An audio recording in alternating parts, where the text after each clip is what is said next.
Ibinahagi ni PSP Lady Gymmers Assistant Coach Vic Manuel ang nais nilang ma-establish muna sa kanilang kupunan upang masiguro ang kanilang matagumpay na kampanya sa inaugural season ng Women's Maharlika Pilipinas Basketball League. Para sa detalye, narito ang report ni Paulos Salamatir.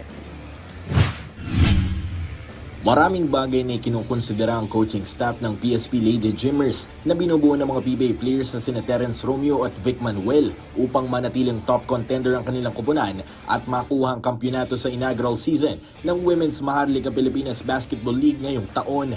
Bigo ang PSP Lady Gymmers na makakuha ng panalo sa kanilang unang dalawang laban, katapat ang Imus Magdalo at UST Growling Tigresses.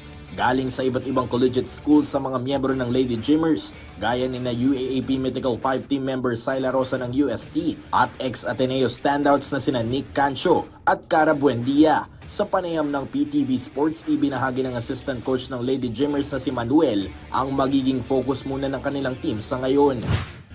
Kailangan lang naman talaga namin, bigyan sila ng kumpiyansa Yun lang naman yung kulang sa kanila So, gusto namin talagang sobrang kumpiyansa ka.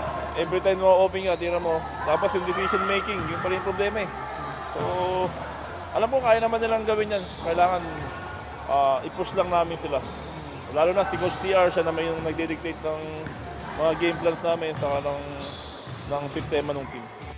At dahil ito ang unang beses na magsama sa kupunan ng mga babaeng basketball players mula sa iba't ibang collegiate teams, sinamahan pa niyan ang paglalaro sa unang liga sa bansa para sa mga kababaihang basketball players na WMPBL. Ani Manuel, pressure ang isa sa mga pagsubok na pinagdadaanan ng kanilang mga players sa ngayon. Siyempre gusto namin yan, enjoy nila yung basketball talaga Huwag nila i-pressure yung sarili nila. So, yun lang naman Pag napapressure ka, mas mawawala ka sa laro. So, pag nag-enjoy ka, mas magiging maganda yung resulta ng laro mo, di ba? So, yun lang.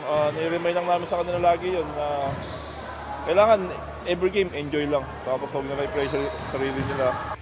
Ganito rin ang nais mangyari ng former National University standout at team captain ng Lady Gymmers na si Christiana Di Maunahan.